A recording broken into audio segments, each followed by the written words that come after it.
क्या तुम्हारी इंफॉर्मेशन सही है?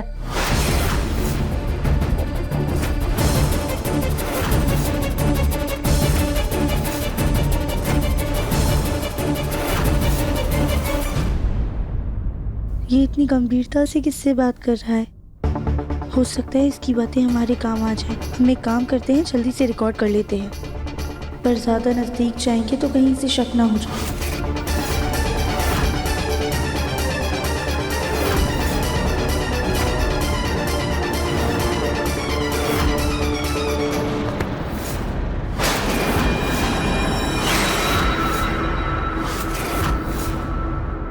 तुम यहाँ छुप छुप के क्या देख रही हो?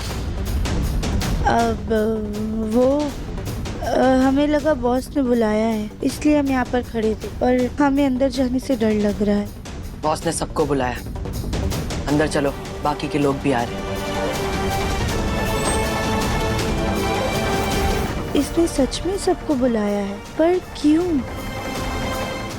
शायद आगे के प्लान के बारे में बातचीत करनी होगी।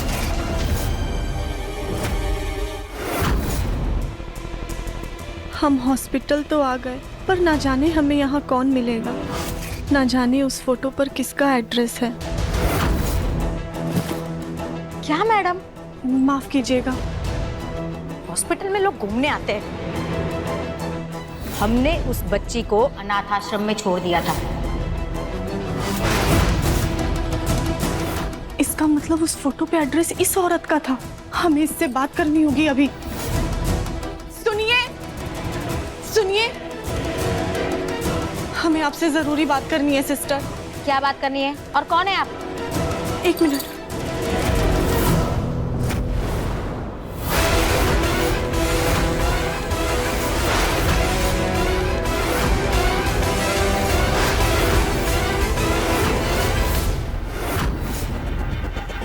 चलिए हमारे साथ। अरे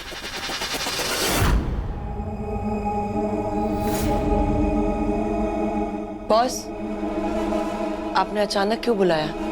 मुझे अभी अभी पता चला है कि हमारे बीच एक जासूस घुस आया है।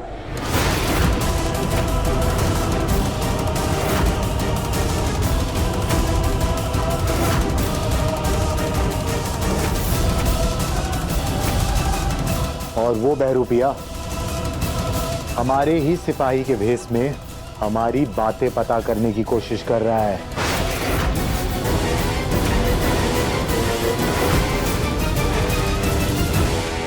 आज तुम सब लोग की तलाशी ली जाएगी।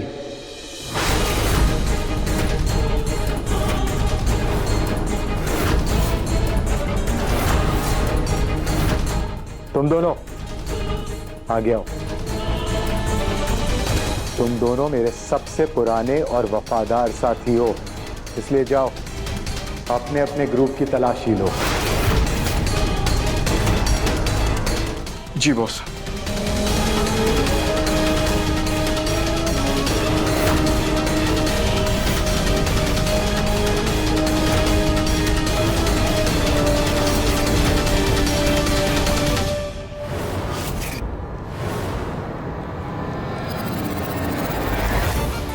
हे भगवान, हमारी पॉकेट में तो डिक्टाफोन है। अगर हम पकड़े गए तो ये लोग हमें मार देंगे, और दिव्यम जी की बेगुनाही साबित नहीं हुई तो कानून दिव्यम जी को सजा दे देगा। अब क्या करें हम भोलेनाथ, कैसे निकले इस दुविधा से?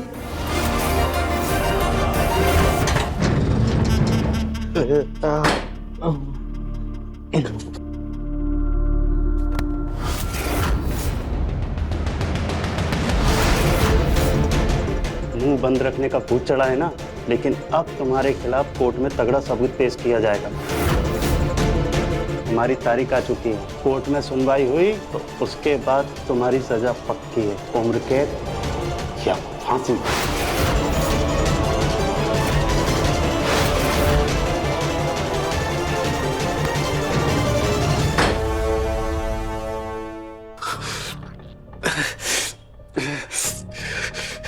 मेरी बात ही सुनने को तैयार नहीं है। बाहर घर वालों का और राधिका का बहुत ही बुरा हाल हो रहा होगा। नहीं दिव्यम, तू यहाँ ऐसे हाथ पे हाथ धरा नहीं बैठ सकता। तुझे कुछ भी करके यहाँ से निकलना होगा। वो तुम ही हो ना जो पैसों के लिए हमारी सास जी को धमकी देती रहती हो? मैं नहीं जानती आप किसकी बात कर रही है। देखिए मैडम प्लीज मुझे जाने दीजिए। अच्छा, पकड़ी गई हो तो बहाना बना के भाग रही हो? सच सच बताओ वरना पुलिस के हवाले कर देंगे। वहाँ बराबर मुंह खोलोगी। देखिए मैडम, अगर आपने मुझे पुलिस के हवाले किया ना तो मैं आपकी सास को भी नहीं छोड़ूंगी, क्योंकि ये सारी जो गड़बड़ी है ना वो उन्होंने की है। गड़बड़? कैसी गड़बड़?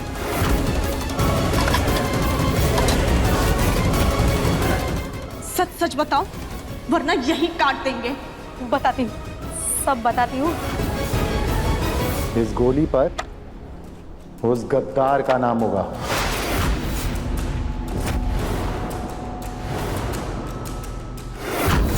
बॉस, मैंने सभी आदमियों की तलाशी ले ली, लेकिन किसी के पास कुछ भी नहीं मिला। बॉस, मुझे तो लगता है कि ये जो नई लड़की आई है ना, यही गद्दार है।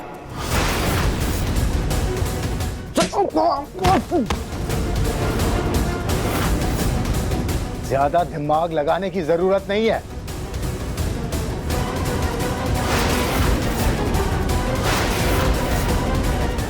हे भगवान, हमारी जेब में डिक्टाफोन है। हमें कैसे भी करके इस मुसीबत से निकलना होगा।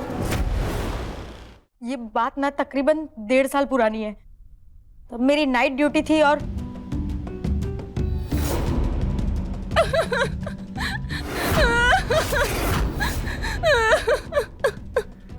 नहीं, मैं नहीं दूंगी मेरा बच्चा। नहीं, मैं नहीं दूंगी मेरा बच्चा।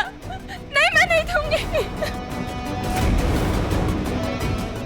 मैडम, ये लोग क्यों रो रहे हैं? वो उनको मरी हुई बेटी पैदा हुई है। अब मैडम एक मिनट, हाँ? मेरे पास आपके लिए एक काम है। काम? कैसा काम? एक मिनट, हाँ?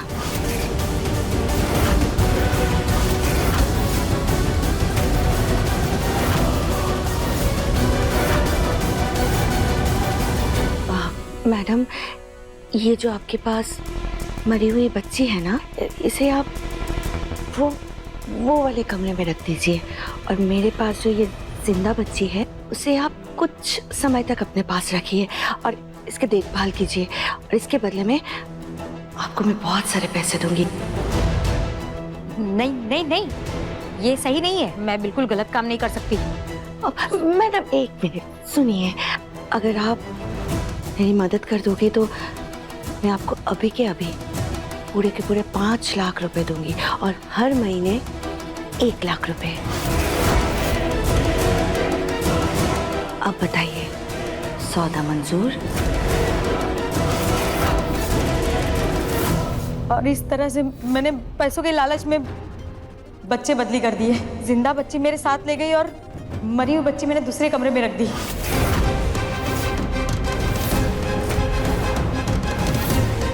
मरी हुई बच्ची?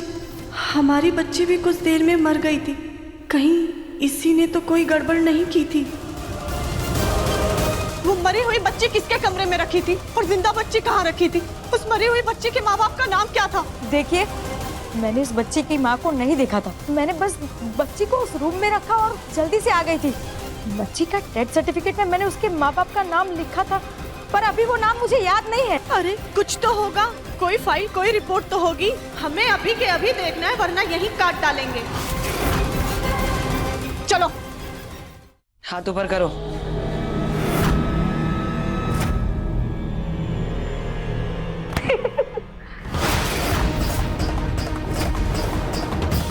अरे क्या कर रही है?